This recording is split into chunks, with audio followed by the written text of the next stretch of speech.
हाँ जी बच्चों, good afternoon. चलिए शुरू किया जाए। क्या डिस्कस कर रहे थे हम अपनी पिछली क्लास में? Bills of exchange. Basic concept discuss कर लिया था। ड्रॉयर के यहाँ पर क्या एंट्री होती है हमने डिस्कस कर ली थी। ड्रॉई के यहाँ पर क्या एंट्री होती है हमने डिस्कस कर ली थी। ठीक है। और एक क्वेश्चन भी हमने आपके साथ में डिस्कस कर लिया था, एक इलस्ट्रेशन भी आपके साथ में डिस्कस कर लिया। आज की क्लास में कुछ कॉन्सेप्ट सीखेंगे कि ड्यू डेट कैसे कैलकुलेट करी जाएगी, और फिर आगे के कुछ और कॉन्सेप्ट हैं वो हम डिस्कस करेंगे।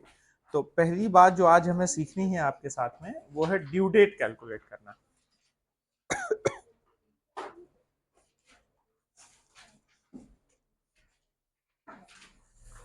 चैप्टर नंबर कौन सा है? 6।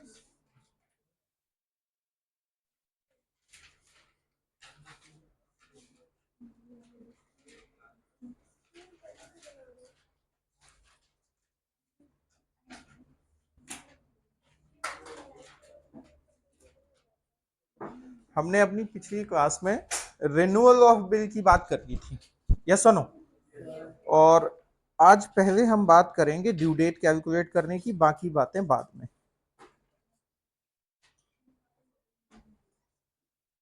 कॉन्सेप्ट है आज का टर्म ऑफ बिल। कॉन्सेप्ट क्या है? Term of bill.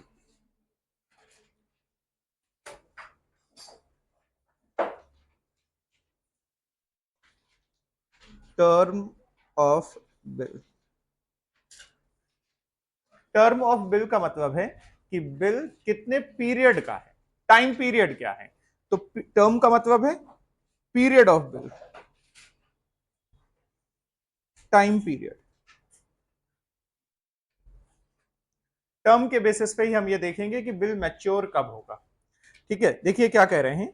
The term of bill of exchange may be any duration. जो टेन्योर है, टाइम है बिल का, वो कोई भी ड्यूरेशन हो सकती है। Usually the term does not exceed 90 days from the date of bill. Generally ये देखा जाता है कि जो टर्म रहता है वो 3 मंथ्स का रहता है। कितना रहता है? 3 मंथ्स या 90 डेज का, ये स्टैंडर्ड माना जाता है। बट इससे ज्यादा समय का भी हो सकता है और इससे कम समय का भी हो सकता है। अब दो तरीके की सिचुएशन है। कह रहे हैं when a bill is drawn after sight the term of bill begins to run from the date of sighting when the bill is accepted, and the when bill is drawn after date the term of bill begins to run from the date of drawing of the bill। भाई एक बात हमें समझ में आ गई, term का मतलब है टाइम पीरियड। ठीक है। अब मुद्दा ये आता है, मान लीजिए टाइम पीरियड है 2 मंथ्स का, 20, या टाइम पीरियड है 60 डेज का, 45 डेज का, कोई भी टाइम पीरियड है। ये टाइम पीरियड की काउंटिंग कहां से शुरू होगी? टाइम पीरियड की काउंटिंग कहां से शुरू होगी? सर कहां से शुरू होगी, इसका क्या मतलब है? देखिए होता क्या है, कई बार ड्रॉयर ने जिस दिन बिल ड्रॉ किया है वो डेट अलग होती है, और ड्रॉई ने जिस दिन बिल एक्सेप्ट किया है वो डेट अलग होती है। अगर दोनों डेट सेम है तब तो कोई दिक्कत ही नहीं है, बिल की डेट सेम है, वहीं से आपका टाइम पीरियड काउंट होना स्टार्ट हो जाएगा। बट अगर ये दोनों डेट सेम नहीं है तब टाइम पीरियड कहां से काउंट होना स्टार्ट होगा? जिस दिन बिल ड्रॉ किया गया या जिस दिन बिल एक्सेप्ट किया गया। टर्म जो है वो काउंटिंग कहां से स्टार्ट होगी, that we are going to discuss. Yes और नो? तो देखिएगा टर्म ऑफ बिल में दो बातें आ रही हैं कि अगर बिल कैसा है, बिल आफ्टर साइट, ये नेचर ऑफ बिल की बात कर रहे हैं कि बिल का नेचर कैसा है आफ्टर साइट, या बिल का नेचर कैसा है आफ्टर डेट।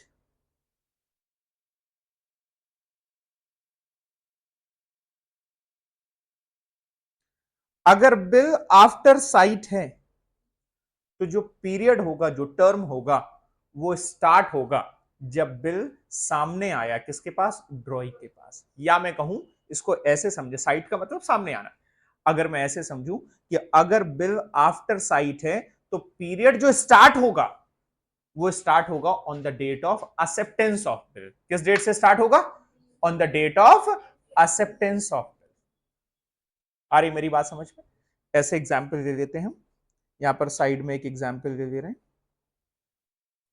एक ए है, एक बी। ए है मान लीजिए कानपुर में और बी है मुंबई में। ए ने एक बिल ड्रॉ किया,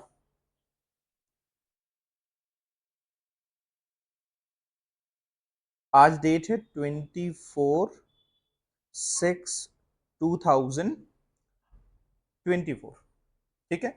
ये बिल मेल किया गया, कुरियर किया गया, और यहां पर बी ने इस बिल को एक्सेप्ट किया।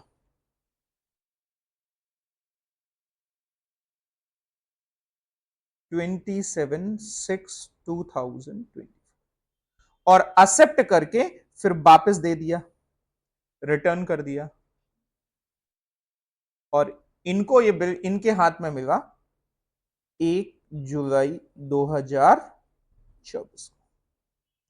और ये जो बिल था, जो इस बिल का टर्म है 45 days.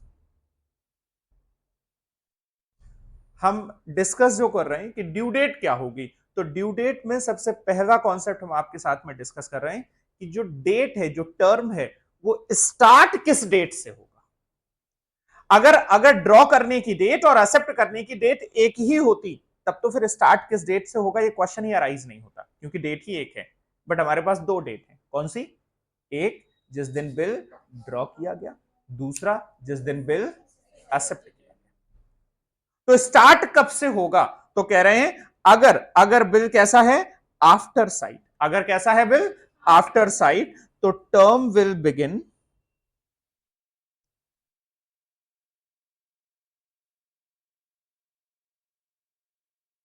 from the date of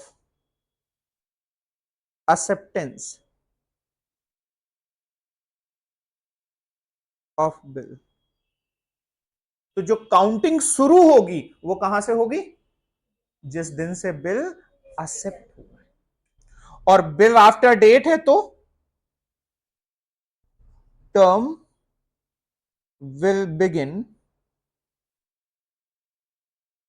from the date of bill, that is date of drawn of bill. जिस दिन बिल क्या किया गया? ड्रॉ। अब अगर मैं अपने इस एग्जाम्पल के प्रोस्पेक्टिव से देखूं तो यहां टर्म स्टार्ट होगा कब से? एग्जाम्पल में अगर देखूं तो यहां आपकी जो टर्म स्टार्ट होगा, टर्म कब से स्टार्ट होगा? या मैं कहूं कि जो आपकी डेट आ जाएगी वो क्या आ जाएगी? टर्म की डेट आ जाएगी 27/6 से। और अगर मैं आफ्टर डेट होगा तो टर्म की डेट किससे आ जाएगी? 24/6/2024। मेरी बात समझिएगा, मैं आपके साथ ये सीखना चाहता हूं कि बिल मैच्योर कब होगा। मैच्योर होगा टर्म पूरा होने के बाद। अब बात ये आती है कि भाई साहब मैच्योर तो होगा जब होगा, पहले तो हम ये देखें कि काउंटिंग शुरू कहां से करेंगे। तो जनरली काउंटिंग हम कहां से शुरू करेंगे? डेट ऑफ बिल से। अगर डेट ड्रॉ करने की बिल डेट और एक्सेप्ट करने की डेट सेम है, तब तो कोई सिचुएशन ही नहीं अराइज होगी, कोई दिक्कत ही नहीं है, वहीं से बिल शुरू हो जाएगा, काउंटिंग वहीं से शुरू हो जाएगी। बट अगर ड्रॉ करने की डेट अलग है, एक्सेप्ट करने की डेट अलग है, तो फिर हम ये देखेंगे कि बिल कैसा है।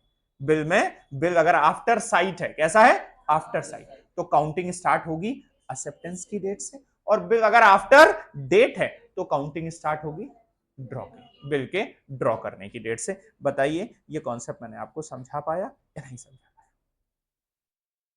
सीख क्या रहे हो कि मेच्योरिटी कब होगी? भाई मेच्योरिटी काउंट कैसे करोगे, क्या होगा, वो तो बात का मुद्दा है। पहले तो हमने क्या सीखा कि भैया शुरू किस डेट से करोगे। तो अगर एक ही डेट है तब तो कोई क्वेश्चन नहीं, एक से ज्यादा है, एक से ज्यादा होने का मतलब कि ड्रॉ किसी अलग डेट को किया गया, एक्सेप्ट किसी अलग डेट को किया गया। तो फिर क्या करोगे आप?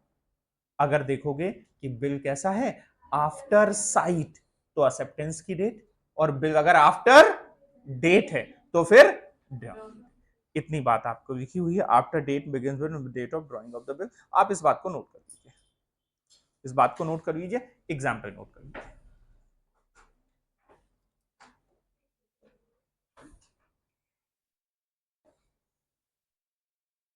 कॉन्सेप्ट को बिल्कुल क्लियरिटी से करना है। हम इंतजार करते हैं जब सर क्वेश्चन कराओगे तब हम समझेंगे, नहीं, आपको यहां पर बात समझ में आनी चाहिए जो मैं कह रहा हूं। मैं ऐसा तो है नहीं कोई जापानीज लैंग्वेज में बोल रहा हूं कि आपको समझ ना आए।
ड्यू डेट क्या निकलेगी वो बाद का मुद्दा है, अभी हमने सीख लिया कि बिल स्टार्ट कब से होगा। क्वेश्चन कहेगा आपसे, क्वेश्चन बताएगा, अगर ऐसी सिचुएशन होगी तो क्वेश्चन बताएगा, और अगर एक ही डेट होगी तो फिर क्वेश्चन आपसे नहीं कहेगा। कोई भी चीज हमें सर्टिफाइड से नहीं मंगानी होगी, सब कुछ क्वेश्चन बताएगा, चिंता नहीं करने की जरूरत नहीं पड़ेगी।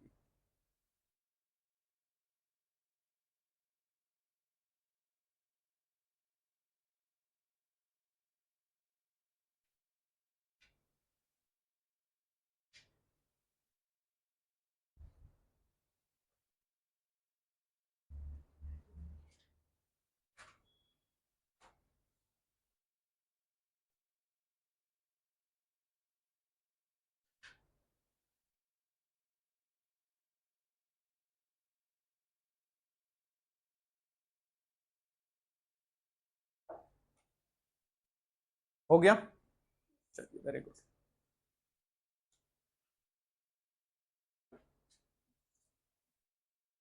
नेक्स्ट टर्म आता है एक्सपायरी और ड्यू डेट ऑफ बिल। तो ड्यू डेट का मतलब है जब बिल आपका क्या हो रहा है, मैच्योर हो रहा है, पीरियड आपका क्या हो रहा है, खत्म हो रहा है, तो उसे हम क्या कह देते हैं, due date.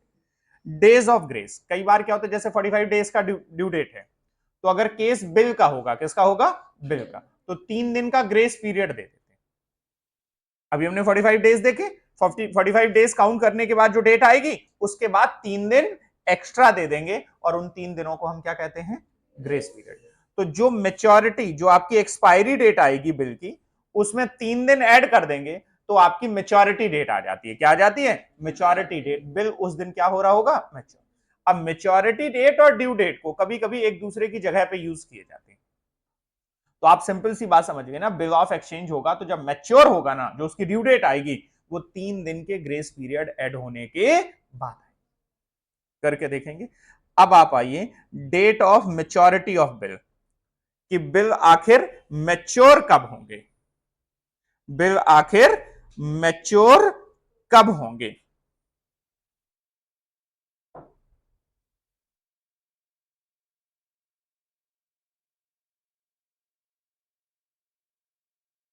Date of maturity of bill.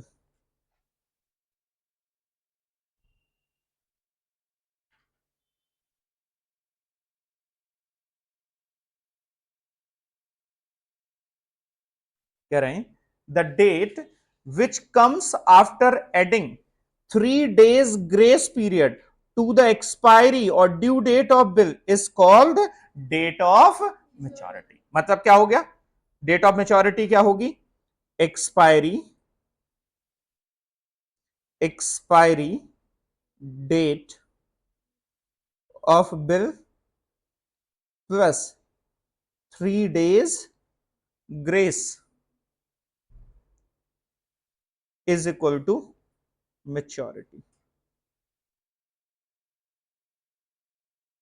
is equal to maturity of bill।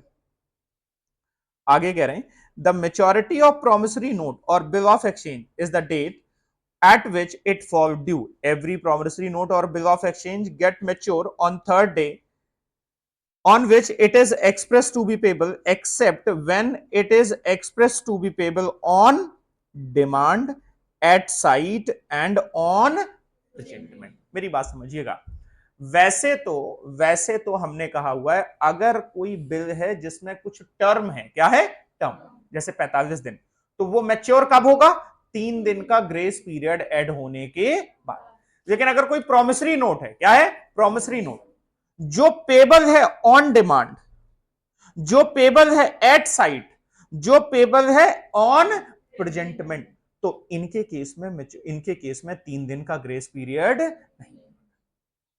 समझने की कोशिश करिएगा, कभी चेक देखा है बैंक का जो चेक होता है, हाँ या ना, चेक भी एक प्रोमिसरी नोट है। चेक क्या है, प्रोमिसरी नोट। आज मैंने एक चेक इशू कर दिया, इनको दिया, क्या नाम है आपका, श्वेता को एक मैंने चेक दे दिया। अब एक बात बताओ, श्वेता उस चेक को मेरे अकाउंट में 3 दिन बाद लगाती है, तो 3 दिन बाद जब वो चेक मेरे पास मेरे अकाउंट में आएगा, मेरे बैंकर के पास पेमेंट के लिए, तो क्या मैं कह सकता हूं कि 3 दिन का मुझे ग्रेस पीरियड दे दो, या 5 दिन बाद लगाती है तो क्या कह सकता हूं 3 दिन का मुझे ग्रेस पीरियड दे दो, नहीं। जिस दिन चेक प्रेजेंट किया जाएगा मुझे पेमेंट उसी दिन करना पड़ेगा, मुझे ग्रेस पीरियड नहीं। तो ऐसी 3 सिचुएशन होती है, जब ऑन डिमांड मतलब जब प्रेजेंट किया जाएगा, जब ये डिमांड कर देंगी तब इनका पैसा पे करना पड़ेगा, ठीक है। एट साइट जब सामने आ जाएगा तब पैसा पे करना पड़ेगा, ऑन प्रेजेंटमेंट जब प्रेजेंट कर दिया जाएगा तब पैसा पे करना पड़ेगा। तो अगर ये 3 सिचुएशन वाला बिल होगा जिसमें टर्म नहीं होंगे, तो उस केस में ग्रेस पीरियड नहीं दिया जाएगा। इज दिस ओके, बोलो बेटा, क्या मेरी बात समझ में आ रही है। अब हम आते हैं आगे बात, अब हम 2 तरीके की बात करते हैं। बिल है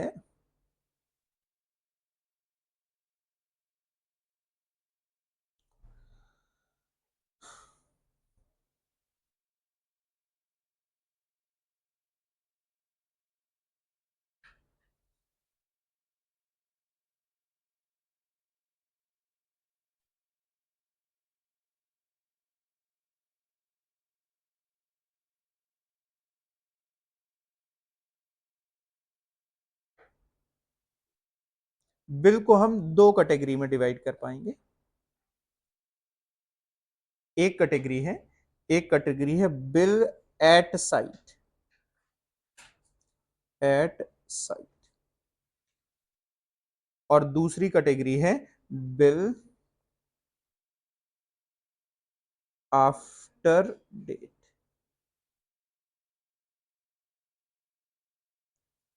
बिल एट साइट का मतलब है कि कोई भी promissory note, bill of exchange, जो तब उसका पेमेंट किया जाएगा जब वो सामने आ जाएगा, ठीक है, मेरी बात समझ रहे हो। और इसमें कोई टर्म नहीं होगा, इसमें कोई ग्रेस पीरियड नहीं मिलेगा। तो देखिए क्या कह रहे हैं, bill at sight means instrument in which no time for the payment is mention. Payment का कोई टाइम मेंशन नहीं है, मैंने चेक इशू कर दिया, अब जब इनका मन करेगा तब आके ये पेमेंट ले सकते हैं, इसमें कोई टाइम मेंशन नहीं कि आप 10 दिन बाद आके ही लोगे। Is this okay? चेक के केस में देखा है ना? तो यहां पर क्या कह रहे हैं? No time for the payment is mention, a cheque is always payable on demand, a promissory note और bill of exchange payable on demand when no time for the payment is specified, when it is expressed to be payable on demand or at site or on present। तो ये जो तीनों situation है इनको हमने bill at site ही कहा है, तीनों का अलग अलग नाम है, मतलब सेम है। तो एट साइट कहें, प्रेजेंटमेंट कहें या ऑन डिमांड कहें, एक ही मतलब है। तो बिल एट साइट कहें या ऑन प्रेजेंटमेंट कहें या ऑन डिमांड कहें, इसके केस में ये नो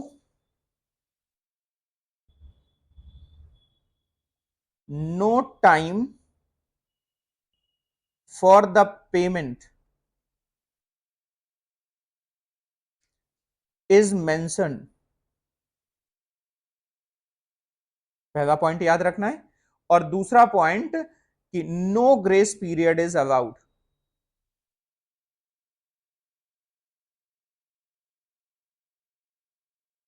कोई भी ग्रेस पीरियड नहीं दिया जाएगा। तो अगर बिल एट साइट है, बिल ऑन प्रेजेंटमेंट है, बिल ऑन डिमांड है, तो ये जब सामने आ जाएंगे तब पे करना पड़ेगा। इनमें कोई टाइम गिवन नहीं होता है और इनमें कोई ग्रेस पीरियड नहीं दिया जाता है। ऐसे बिल को कहते हैं बिल एट साइट या बिल एट प्रेजेंटमेंट या बिल ऑन डिमांड। ठीक है।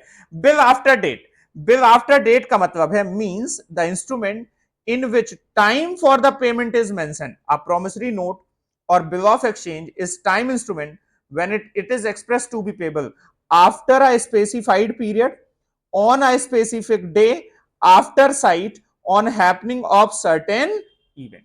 तो बिल आफ्टर साइट का मतलब है, बिल आफ्टर डेट का मतलब है ये आपका एक टाइम इंस्ट्रूमेंट है। क्या है ये? टाइम इंस्ट्रूमेंट है। ठीक है। मतलब जो कि पेबल होगा, जो कि पेबल होगा, कब पेबल होगा? आफ्टर अ स्पेसिफिक पीरियड,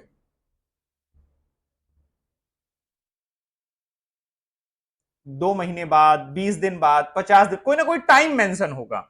या फिर पेबल होगा on a specific day, on a specific day. हमने कह दिया 2 महीने बाद इस दिन को पेमेंट कर देंगे, तो on a specific day, time यहां पर है। या फिर होगा आफ्टर साइट, या होगा आफ्टर साइट। आफ्टर साइट का मतलब जो उसमें टाइम लिखा होगा वो शुरू कब से होगा? जब सामने क्या किया जाएगा? प्रेजेंट किया जाएगा। क्या किया जाएगा? प्रेजेंट किया जाएगा। इतनी बातें आप लिख लीजिए। ये बात बस फिर मैं, ये मेरे बिल का कैटेगराइजेशन हो गया और इसके बाद अब ड्यू डेट कैसे कैलकुलेट करेंगे ये निकालना हम सीख लेंगे। तो ये पॉइंट आप नोट कर लीजिए।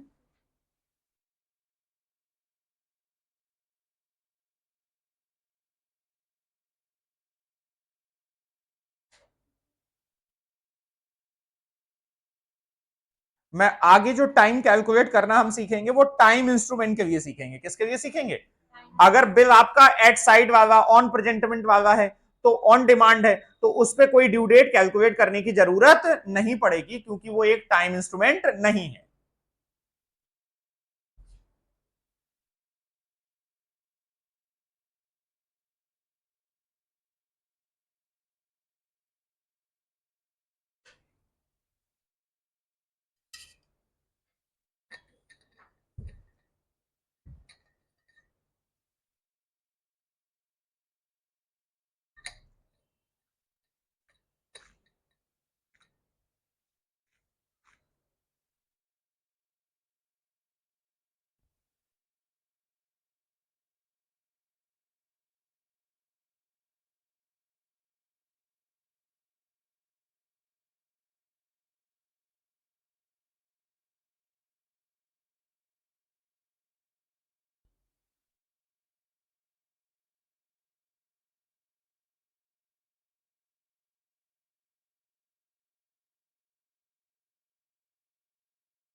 ये यहां जो भी बातें हो रही वो कॉन्सेप्चुअल बातें हो रही, न्यूमेरिकल से उसका कोई ज्यादा लेना देना नहीं है।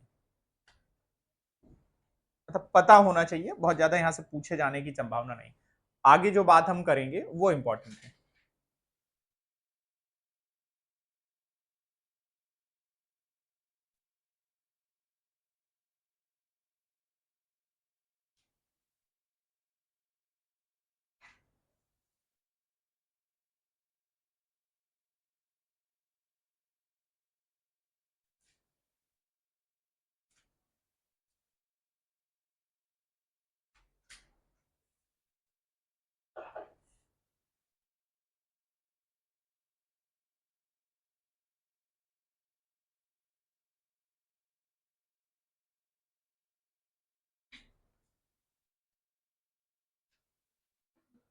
ठीक है,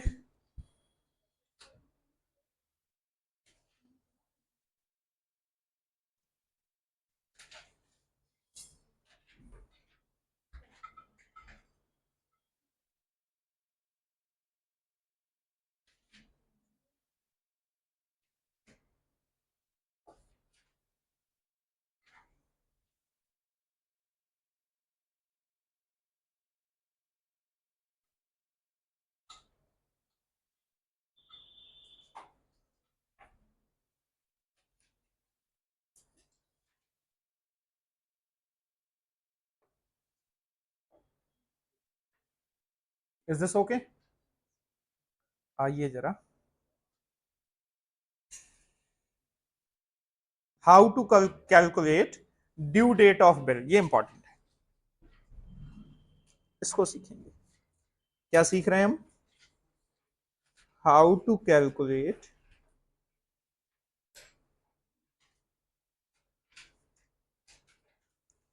due date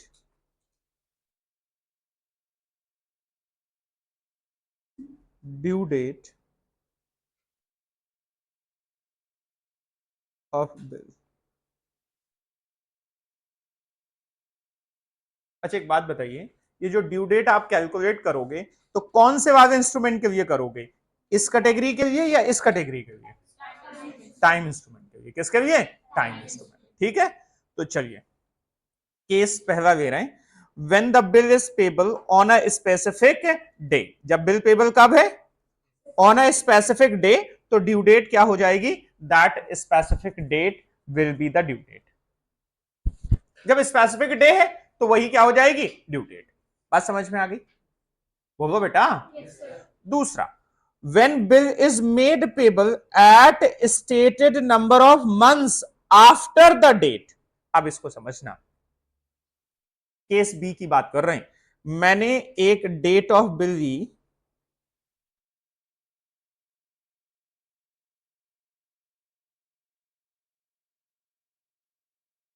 date of bill है मान लीजिए 30 दिसंबर 2024 23 30 दिसंबर 2023 डेट ऑफ बिल। टर्म है, टर्म है 4 मंथ्स के। कितने के हैं? 4 मंथ्स। तो ड्यू डेट बताओ। अब हमें क्या निकालनी? Due date. टर्म मेरे मंथ्स में है। किस में है? मंथ्स में। ध्यान रखना, जब भी टर्म मंथ्स में हो तो ये जो डेट है, डेट को एज इट इज लिख देंगे।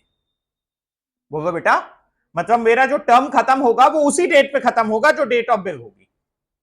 तो डेट कब खत्म होगा बोलो? 30 तारीख को। मतलब डेट को नहीं बढ़ाना है, बढ़ाना किसको है? मंथ को। मंथ को बढ़ाएं, दिसंबर है ना, तो 4 महीने आगे जाएंगे, जनवरी, फरवरी, मार्च और अप्रैल। तो 30 अप्रैल 2024, ये मेरी ड्यू डेट आ गई। बोलो बेटा, तो मेच्योरिटी डेट क्या होगी?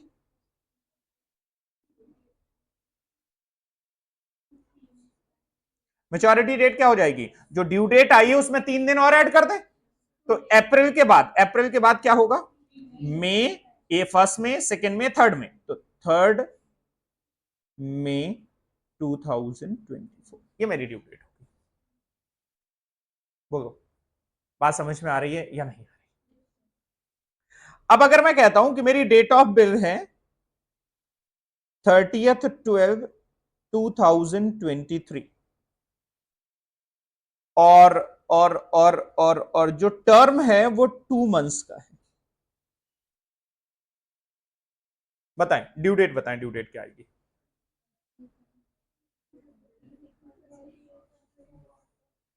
ड्यू डेट क्या आएगी? सर आपने कहा है कि ये 30 को एज इट इज 30 ले लेते हैं, और दिसंबर के बाद हम गए तो जनवरी फरवरी, तो 30 फरवरी 2024। क्या मैं ठीक हूं? सर फरवरी 30 फरवरी में 30 तारीख होती नहीं। तो अगर ऐसी सिचुएशन आ जाए कि जब आप उस आगे मंथ की डेट में जा रहे हो, जिस अगले मंथ में जा रहे हो, और वो डेट वहां पर एग्जिस्ट ना करती हो, तो फिर हम लास्ट डेट ले लेते हैं। कौन सी डेट ले लेते हैं? लास्ट। तो बताओ लास्ट डेट क्या हो जाएगी? तो यहां पर ड्यू डेट क्या हो गई? 28 या 29? 2023 में क्या होगा? 28 का, अच्छा 24 है ना, हाँ तो 29 का हो जाएगा। बोलो बेटा। और अब मैच्योरिटी डेट क्या आ जाएगी? 1 मार्च, 3 मार्च आ जाएगी।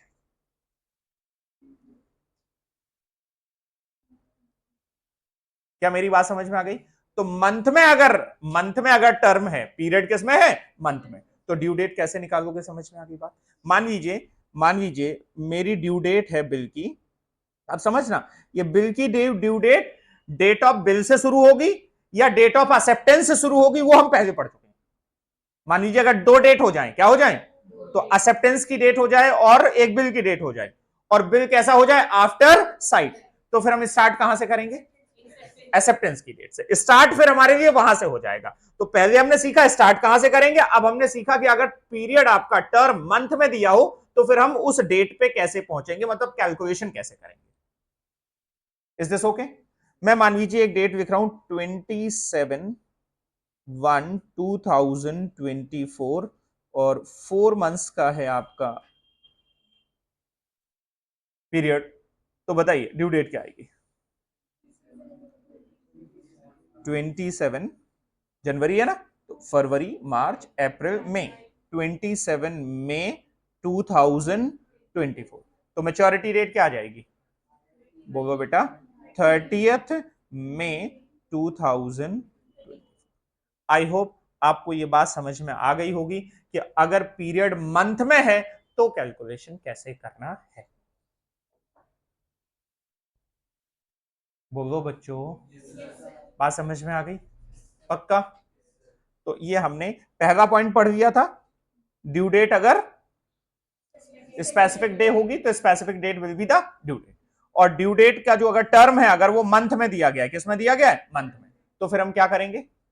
हम उसी मंथ में चले जाएंगे आगे और सेम डेट लिख देंगे। अगर वो डेट नहीं होगी तो लास्ट डेट ले लेंगे। देखिए लिखा हुआ है, तो ड्यू डेट क्या होगी? The date on which the term of will shall expire will be the due date. और कह रहे the term shall expire on that day of the month which correspondence with the day on which the bill is dated. कह रहे जो bill का date है वही date हम उस मंथ में देखेंगे। If the month in which the period terminates has no corresponding day, अगर उस महीने में कोई करस्पॉन्डिंग डे नहीं है, जैसे 31 30 तारीख नहीं थी वहां पर, बोलो day, the period shall be terminated to expire on the last day of such month. तो कब एक्सपायर होगा? Last day of such month. That is for example a bill is signed on January 31st, payable after 3 months। तो बताओ date क्या कह रहे हैं? 31 जनवरी मान लीजिए 2024, 3 महीने का बिल है, बताइए ड्यू डेट क्या आएगी? तो 31 आनी चाहिए, और जनवरी के बाद फरवरी मार्च अप्रैल, लेकिन अप्रैल तो कितने महीने का होता है? अप्रैल होता है 30 का, तो फिर हम 31 ना लेके क्या ले लेंगे? 30 अप्रैल 2024, और 3 दिन ऐड कर देंगे, तो 3 मई 2020। आई होप मेरी बात आप समझ पा रहे होंगे कि मंथ में अगर टर्म होगा तो ड्यू डेट कैसे कैलकुलेट। बोलो बेटा। पक्का? ये मैंने पॉइंट नंबर 2 का एग्जाम्पल कर लिया। एग्जाम्पल किसका? बी का।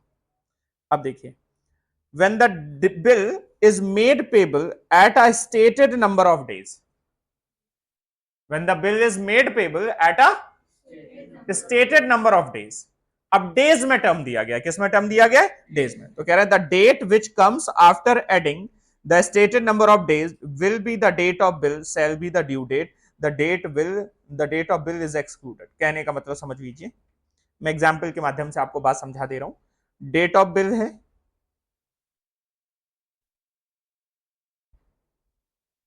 मान लीजिए 20 जनवरी 2023 और टर्म है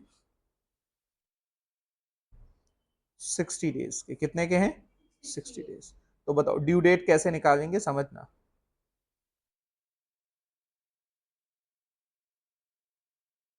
ड्यू डेट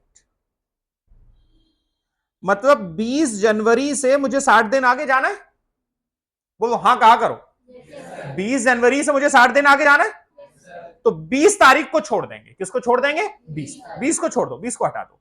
तो बताओ जनवरी में कितने दिन बचे? जनवरी में अगर 20 हटा दे तो जनवरी में कितने दिन बचे? 11 दिन जनवरी के। हमें कितने दिन आगे जाना है? 60। तो 11 दिन जनवरी के, और बताओ 28 डेज फरवरी के। बोलो बेटा। और कितने दिन हो गए? ये कितने हो गए टोटल? हाँ 39। 60 से माइनस कर दो तो ये डेट हुए थे जनवरी के, ये हुए थे फरवरी के। अब बचे कितने? 21। तो 21 आपके किसके? मार्च के। तो डेट कौन सी आ गई? ड्यू डेट आ गई आपकी 21 मार्च 2023। अब अगर 3 दिन का इसमें ग्रेस पीरियड जोड़ दें तो मेच्योरिटी डेट कितनी आ जाएगी? 24 मार्च 2000। समझ में आ गई बात? नहीं आई? डेज कैसे कैलकुलेट करने समझ में आया? मान लीजिए एक हमने डेट ऑफ बिल दी है 17/4/2024 और पीरियड है आपका 90 डेज का। कितने का पीरियड है? 90 डेज।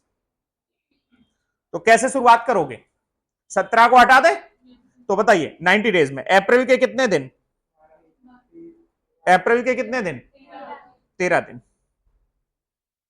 30 में से 17 माइनस करो तो कितने दिन आ गए? 13। अप्रैल के कितने दिन? 13। फिर मई के 31, जून के, तो अब जुलाई के कितने बचे? माइनस करके देखो।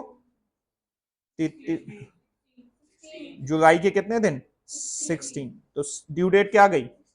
16 जुलाई 2024 प्लस 3 डेज इसमें और कर दो तो क्या गई ड्यू डेट? 19 जुलाई 2024।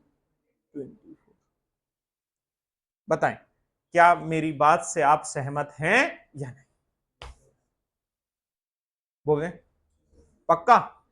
तो अब मैं एक डेट दे रहा हूं आपको, 15 मार्च 2024 और बिल है 105 दिन का। मुझे मैच्योरिटी डेट बताना, मुझे ड्यू डेट नहीं, क्या चाहिए? मैच्योरिटी डेट चाहिए, निकाल के बताओ।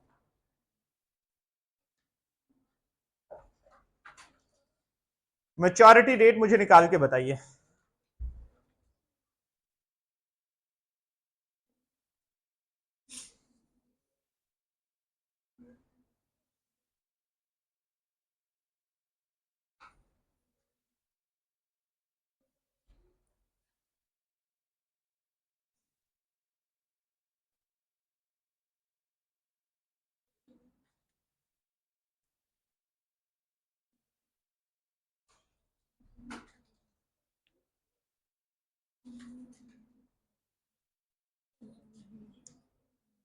आ गई? क्या आई बताइए? 2 जुलाई, 2 जुलाई 2024। हाँ, सबको ये अपना अपना बताए। 2 जुलाई, सब एक ही निकाल रहा है। ऐसे कैसे, अलग अलग आने चाहिए। अपना बताओ आप, जो आपका है तुम बताओ क्या आया राघव? 2 जुलाई आया। लग रहा है सब नालायक हो, कुछ और आना चाहिए। क्या आया बताओ, क्या आया? नहीं हमसे मत पूछो, आप बताओ। 1 जुलाई, वो मैं कह रहा कुछ और आना चाहिए, आना चाहिए 1 जुलाई, बहुत बढ़िया। और बताओ, अभी और आना चाहिए, अभी और आएंगे आंसर। 1 जुलाई, 1 जुलाई।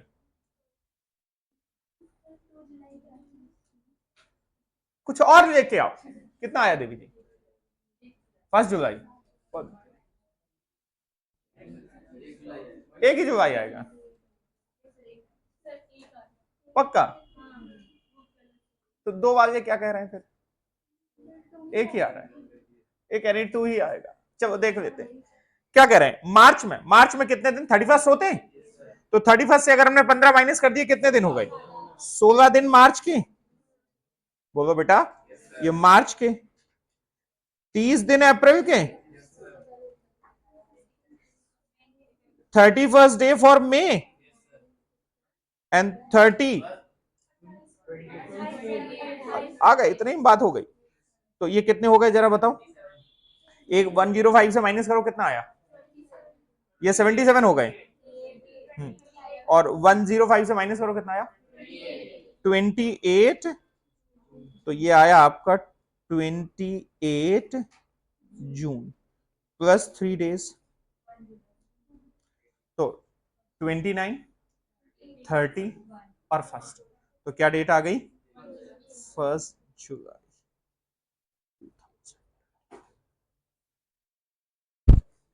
बताइए, आप मेरी बात से सहमत हैं या नहीं? क्या आपको समझ में आया या नहीं? भाई दो ही सिचुएशन, तीन ही सिचुएशन होंगी, या तो स्पेसिफिक डेट, तब तो कुछ करना ही नहीं, अगर मंथ में है तो बता दिया, और अगर डेज में है तो बता।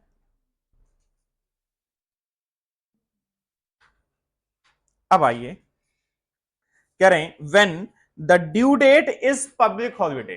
ड्यू डेट क्या है? Public holiday. कोई छुट्टी हो गई, पब्लिक हॉलिडे आ गया, 15 अगस्त, 26 जनवरी, ऐसे करके कोई पब्लिक हॉलिडे आ गया, तो ड्यू डेट क्या हो जाएगी? The preceding business day will be the due date. जो मेच्योरिटी पीरियड ऐड होने के बाद जो ड्यू डेट आ रही है, अगर वो पब्लिक हॉलिडे है तो एक दिन पहले।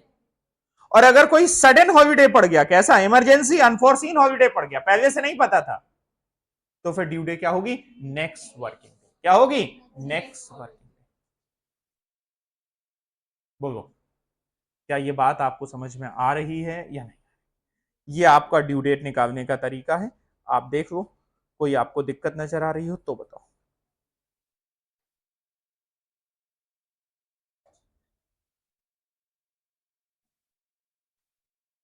कोई पॉइंट ऐसा जो आपको परेशान कर रहा हो तो आप मुझे बताइए कि सर ये पॉइंट हमें और समझा दीजिए।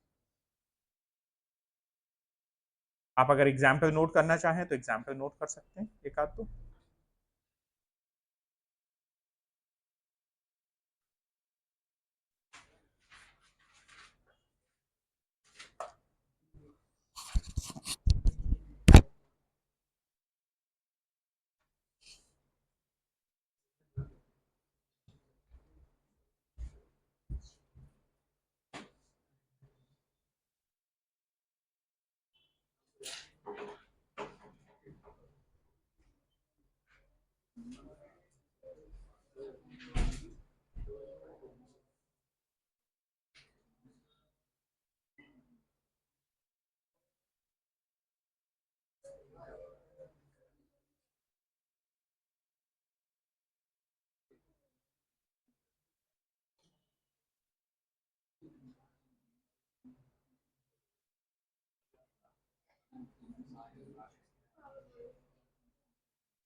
मान लीजिए आपने ड्यू डेट निकाली 3 दिन ग्रेस पीरियड ऐड करने के बाद और वो आ गया 15 अगस्त, 15 अगस्त, तो क्या ले लोगे?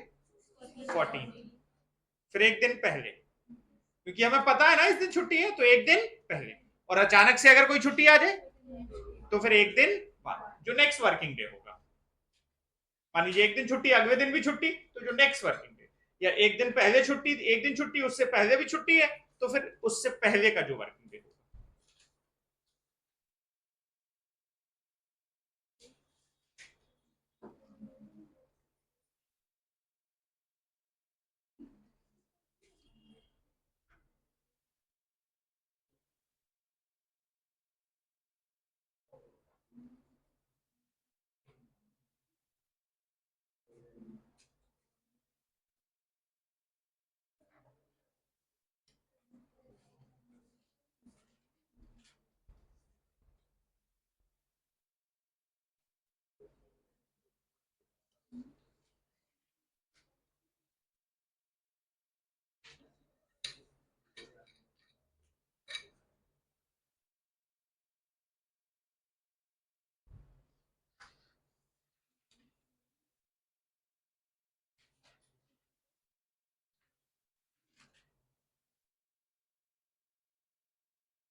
बोल रहे हाँ या ना? क्या ये बात समझ में आ रही है? चलिए, अब हम ये कुछ अभी रिन्यूअल पढ़ लिया था, 2 बातें हम और पढ़ेंगे, बट उससे पहले हम जरा डेट का खेल देख लें। इलस्ट्रेशन 1 किया था, नहीं किया था? इलस्ट्रेशन 2 भी हो गया, तो 1 अप कर लीजिएगा, हो जाएगा, ठीक है। और इसके बाद 3,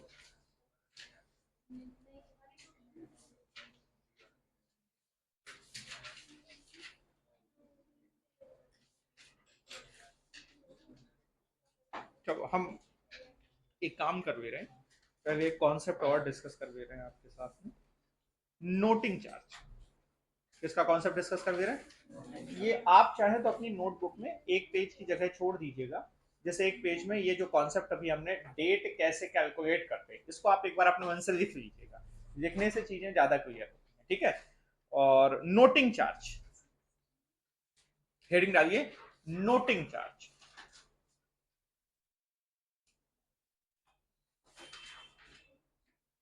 सबसे पहली बात आती है नोटिंग चार्ज होता क्या है, समझिएगा, मेरी बात समझिएगा, इधर ध्यान दीजिए।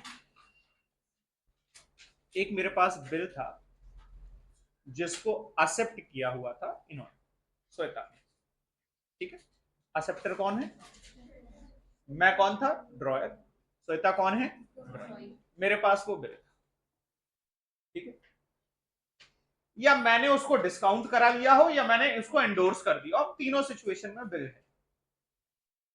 अब मान लीजिए मेरे पास बिल था, मैंने बिल इनके पास प्रेजेंट किया, और बिल प्रेजेंट करने के बाद इन्होंने पेमेंट करने से मना कर। इन्होंने क्या कहा कि सर हम पेमेंट नहीं करेंगे। या आप ऐसे समझिए, बिल मैंने एंडोर्स कर दिया था वैष्णवी को, ये मेरी क्रेडिटर थी, मैंने इनको श्वेता का बिल एंडोर्स कर दिया था, ठीक है।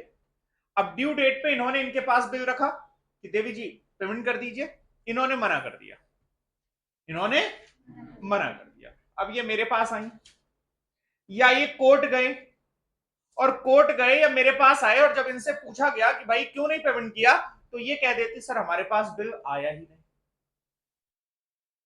क्या कह देती हैं?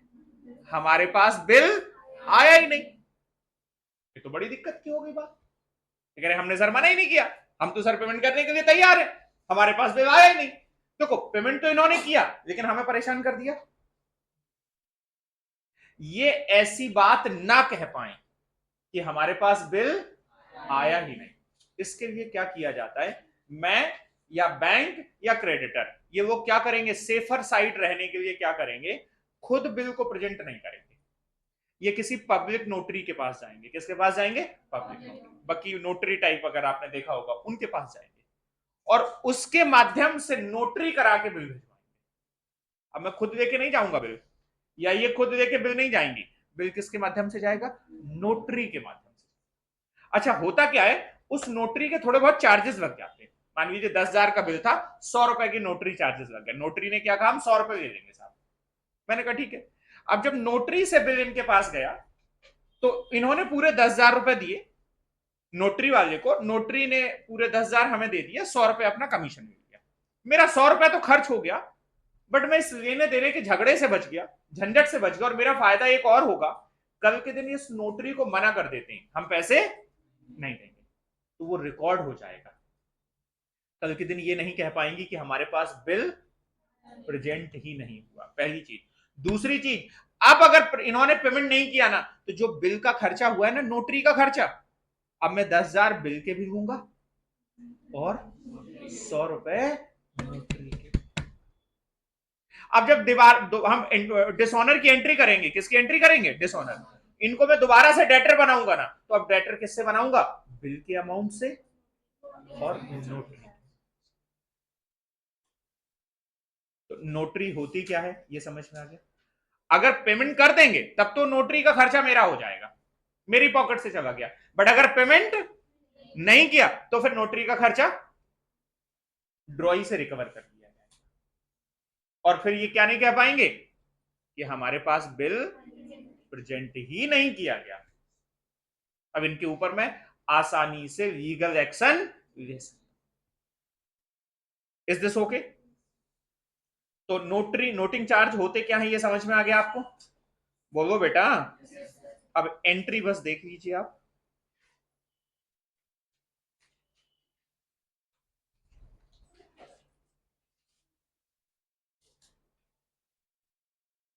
एंट्री आप देख लीजिए, आपने हेडिंग क्या डाली है, नोटिंग चार्ज। तो लिखिए at the time of dishonour, dishonour of bill, at the time of dishonour. और अकाउंटिंग किसके यहां पर हो रही है,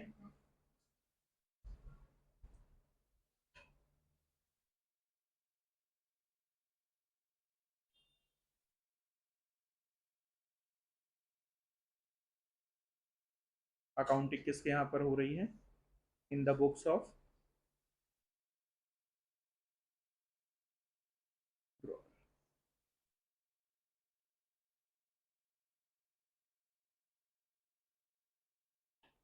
केस वन। केस वन में अकाउंटिंग हो रही थी, कौन सा था case one, bill is held by dryer.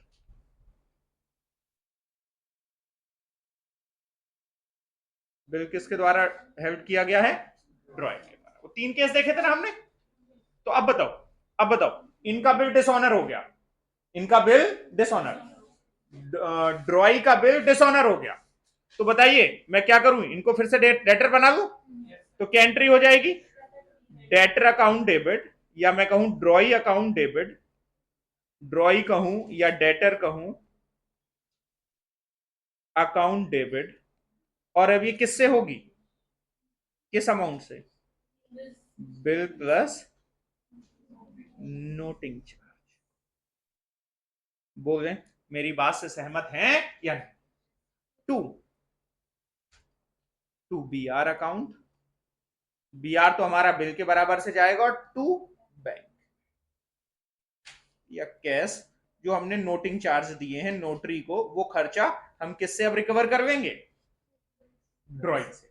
अगर बिल ऑनर हो गया होता तब फिर इस नोटिंग चार्ज से कोई लेना देना नहीं, एंट्री हो जाती noting charge expense account debit to cash. But अगर डिसऑनर हो गया तब ये एंट्री होगी, तो मैं डिसऑनर की एंट्री बता रहा हूं, किसकी बता रहा हूं, डिसऑनर। क्या ये पहली एंट्री समझ में आ गई, बोलो बेटा। Case 2, when bill is endorsed, bill कैसा है, एंडोर्स्ड हो चुका है और डिसऑनर हो गया। तो बताओ, अब मुझे ड्रॉयर से तो पैसा चाहिए, कितना पैसा चाहिए मुझे ड्रॉयर से, तो ड्रॉयर और मैं कहूं, सॉरी ड्रॉयर से नहीं, ड्रॉई से, ड्रॉई और मैं कहूं debtor account debit to, drawee और debtor account debit to to. अब मुझे बताइए, यहां मैं बीआर को क्रेडिट करूं या क्रेडिटर को क्रेडिट करूं, क्रेडिटर। अब एक बात बताओ, ये जो नोटिंग चार्ज का खर्चा है मैंने पे किया होगा या क्रेडिटर ने, तो अब जो एंट्री होगी ना दोनों केस में वो किसकी हो जाएगी, बिल प्लस नोटिंग चार्ज, दोनों केस में यही एंट्री हो जाएगी, बिल प्लस नोटिंग चार्ज। अब जो एंट्री होगी वो नोटिंग चार्ज ऐड करके, और मैं एक काम और कर रहा हूं, एंडोर्स और डिस्काउंटेड मैं इसी में कर दे रहा हूं, तो क्रेडिटर ऑब्लिक बैंक, अगर डिस्काउंट किया होगा तो क्रेडिटर की जगह क्या आ जाएगा, बैंक आ जाएगा, और नोटिंग, अब जो डिसऑनर की एंट्री होगी उसमें नोटिंग चार्ज भी क्या हो जाएंगे, ऐड। बोलो बेटा, डिसऑनर की एंट्री में नोटिंग चार्ज ऐड। क्या इतनी बात आपको समझ में आ गई या नहीं आ गई, पक्का। अब ये सारी बातें हम कहां देखेंगे, क्वेश्चन करेंगे तो समझेंगे, बट उससे पहले एक रिन्यूअल हो गया है, हाँ, retirement of bill of exchange, heading डालिए, retirement of bill of exchange. अच्छा ये क्या नहीं था,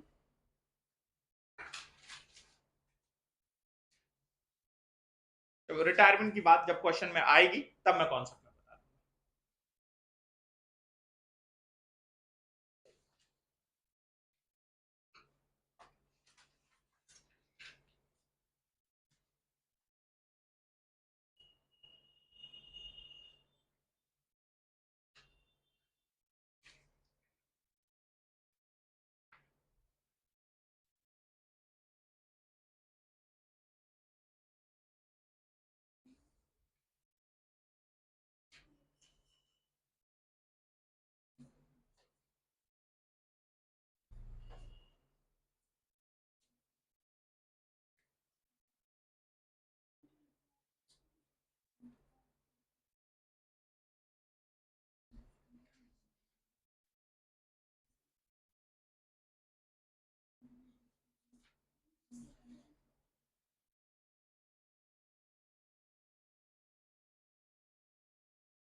हो गया, अब आ जाइए जरा,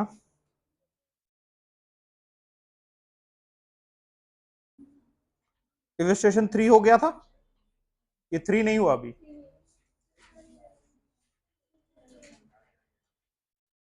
चल नहीं रहा।